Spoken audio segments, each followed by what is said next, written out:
1968, he was fresh out of University of Pennsylvania with the Wharton program, and here he is. It's a big point in the Vietnam War, and he was that summer after graduation, he was declared available for service. Called to get his exam done, and at that point, what the records show and what the history shows is that he was ultimately given a medical exemption, a temporary medical exemption, and that's where my reporting kind of picked up, was trying to sort of delve into the history of that. While attending the University of Pennsylvania's prestigious Wharton School of Finance, Mr. Trump received a minor medical deferment for bone spurs on both heels of his feet. The medical deferment was expected to be short-term, and he was therefore entered in the military draft lottery, where he received an extremely high number, 356 out of 365.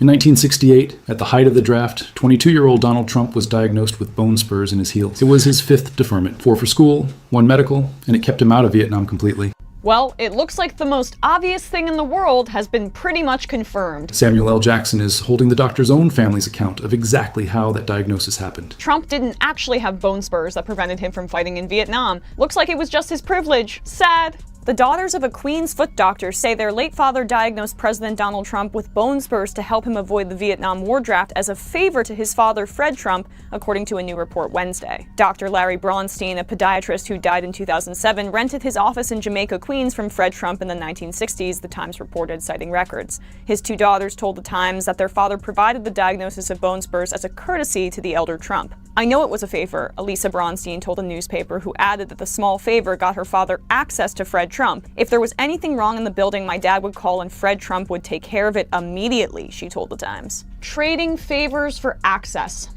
Sounds like he passed down those lessons to his son, as well as, the whole tax evasion, money laundering, fraud, shell companies, and shady real estate deals. Oh, yeah, and the racism too. But of course, Donald Trump in the past has said that his bone spurs were fake news, so let's hear him out. "I had a doctor that gave me a letter, a very strong letter on the heels," Mr. Trump said in a 2016 interview with the New York Times. In the same interview, he couldn't remember which heel he had the spurs in, so his campaign just said he had them in both. Yikes. A very strong letter on the heels. Well, that does it then. I'm convinced. In all seriousness, I'm a principled leftist. I don't have a problem with Americans who sought to draft dodge in Vietnam. The war was an atrocity, and I believe Muhammad Ali, for example, was an American hero for his dodging and activism. But Trump was nothing of the sort. He was not a conscientious objector to the war. He was just a privileged liar whose father was already salarying him to the tune of nearly $1 million, and who was taught this lesson at a young age. Cheaters win. The podiatrist was a man named Larry Braunstein. He worked out of a building in Queens, owned by Fred Trump. After Braunstein died in 2007, his own daughters told the New York Times what their father used to say about that diagnosis. "I like people who aren't amoral grifters who, despite all facts and logic, after a school shooting, make claims like this." I got to watch some deputy sheriffs performing this weekend. They weren't exactly Medal of Honor winners. I really believe I'd run in there even if I didn't have a weapon. That kind of attitude of entitlement and selfishness is not going unnoticed by our military men and women. His approval rating amongst military members has dipped steadily since he was first elected, and his disapproval has increased. And it isn't helping that he refuses to do even the symbolic commander-in-chief things like visit the troops on Christmas. This is why Trump's draft dodging shouldn't be discussed in the framework of cowardice. In exchange for the diagnosis, their father got direct access to Fred Trump himself, someone who'd fix any problem in the building the moment he called. In her own words, that was the small favor that he got. Now, getting back to dating, right? And when you got to say to a woman, "Hey, listen, you got to go to my personal doctor, and I'm going to have you checked out."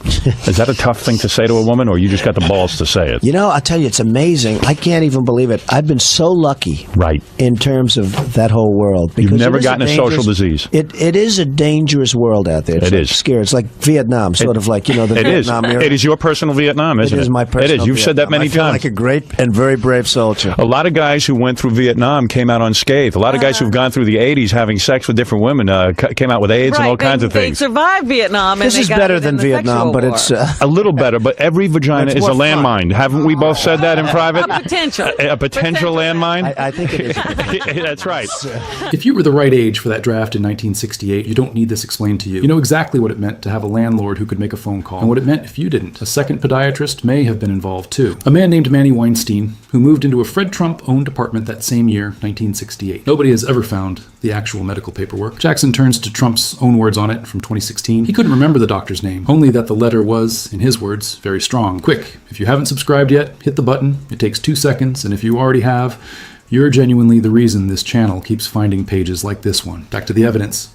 A landlord's building, a tenant doctor, a letter nobody can find. The comments are open if you remember what a favor like that cost anyone without a landlord father in 1968. He calls it a diagnosis. The doctor's own daughters call it a favor his father arranged. Donald Trump, current sitting president of the United States, second term, has never named the doctor on his own. The letter he described has never once surfaced. The file sits open on the desk, the word favor still circled. We find the page number. That is the whole job. The patterns repeat. We slow them down.